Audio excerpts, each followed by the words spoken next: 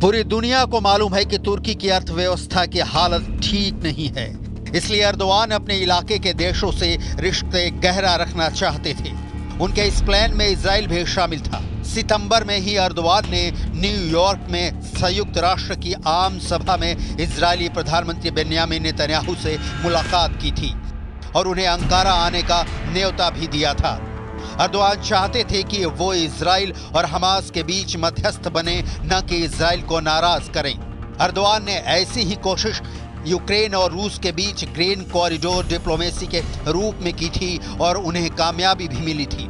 लेकिन अचानक से एर्दोआन के बोल बदलने लगे।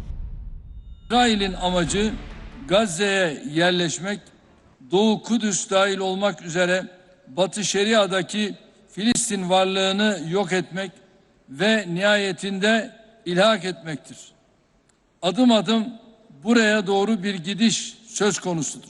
Bir yandan acil ateşkes sağlanmasına odaklanırken, diğer yandan Gazze'ye insani yardımların ulaştırılması konusunda acil çözüm yolları bulmamız şarttır. Netanyahu और अर्दोआन के बीच तनातनी तो बहुत दिनों से चल रही थी और अब बात आर पार की जंग तक पहुंच गई है। तुर्की नेटो का मेंबर है और नेटो पर हमला करने का मतलब क्या होता है ये पूरी दुनिया जानती है। लिहाजा मामला बेहद बुरा फंस चुका है।